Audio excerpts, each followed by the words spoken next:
สบายดีพี่น้องมื้อนี้มาพบพอกับสองบอดอนชาแนลอีกแล้วเด้อ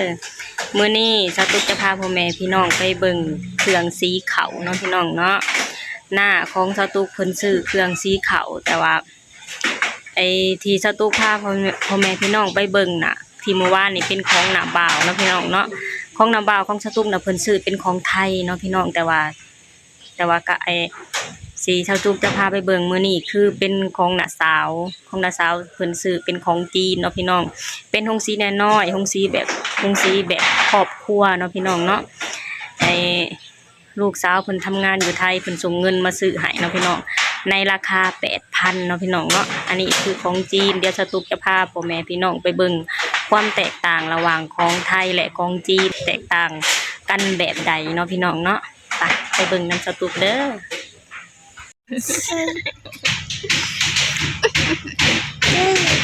ดีสบายดีมาเบิ่งเขาเจ้าสีเขาเนาะ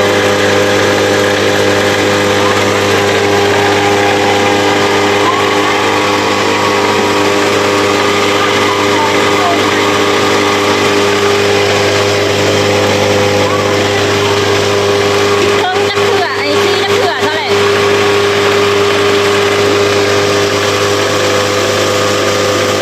สีท้องเผื่อบ่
แบบนี้ก็สบายเนาะอืมก็กลัวพอดีเลยตุกแม่นคะแนนว่าบ่มีนี่ก็ลำบากเติบมันเนาะเพื่อสิเอาไปสีหั่นนะโอ้ยของแห้งกูน่ะแล้วก็อีแป้งบ่ง่ายไปสีข้าวอยู่แม่นขนาดลงสีเองเขาลงมาสีอย่างเงี้ยสีกินในครอบครัวโอ้แต่เอามาใหม่ๆกูก็ดึกคือกันได้มื้อนึง12ศอกตอนเอามาใหม่ๆกูอย่าเลยตอนเอามาใหม่ๆก็อันเขาเอามาสีนำเนาะสีตอนเช้ากูได้6ศอกพักผ่อนนึงกูก็สีตอนแรงความแรงก็4 โมงแล้ว12ศอกสอบแล้วเท่าใดแต่ก่อนโอ้ยกูเอา25,000กิหลายนึงบ่กันคือเดี๋ยวนี้ซ้ำสิเอาเงินพอได้ดิยกไปตลาดแม่นคือว่าเห็นบอกอ่อนคักใดของเจ้านะเต่าเดียวเดียวอ่อนคักเนี่ยโอ้3 ถุง4ค่ะดีนี่นะเอาอ่อนคักเนาะเป็ดไก่กูบ่ได้เลือกน่ะแต่บ่มีโอ้ยสำนี่โอเคแล้วคะแนนเต่าอีกเทื่อนึงก็แฮงอ่อนเนาะสำนี่ก็โอเคแล้วเนาะมันเป็นแป้งโพะทำตาเนาะโอ้ยสำนี่ก็โอเคแล้วป้าเอ้ยคักอะไรเนี่ยคนเก็บบ่ได้อ่อนคักสีมันก็งามเนาะ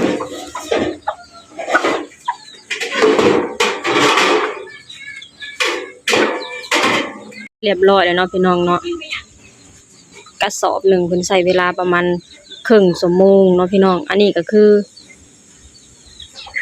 เป็นโฮงสีหนึ่งเนาะพี่น้องที่ลูกสาวเพิ่นซื้อให้พ่อแม่เนาะพี่น้องใจกงหน่อยใจทำงานอยู่ประเทศไทยเนาะพี่น้องเนาะเพิ่นซื้อมาให้พ่อกับแม่แต่ก่อนเพิ่นก็สิรับจ้างเนาะพี่น้องแต่ว่าตอนนี้นะเพิ่นบ่ค่อยแข็งแรงปานใดแล้วเพิ่นก็เลยซื้อกินแค่ในครอบครัวเนาะพี่น้องเนาะอันนี้ก็คือการไปทำงานอยู่ประเทศไทยเด้อส่งเงินมาซื้อเครื่องสีขาวให้ครอบครัวเนาะพี่น้องเนาะสตูก็เอามาเปรียบเทียบให้เบิ่งระหว่างของไทยกับของจีนมันแตกต่างกันจังไดเนาะพี่น้องเนาะแต่ว่าเห็นได้ชัดก็คือเสียงเนาะพี่น้องเนาะเสียงของไทยน่ะก็ของไทยน่ะจะเสียงนุ่มแต่ว่านี่เสียงจะดังเนาะพี่น้องเนาะอันนี้ก็สตูก็มาให้เบิ่งแล้วเด้อมื้อนี้สตูก็จะขอจบคลิปลงเท่านี้ก่อนฝากให้พี่น้องช่วยกดไลค์กดแชร์กดติดตามให้ช่องบ่ดอน Channel เนี่ยเด้อสบายดีสวัสดีค่ะ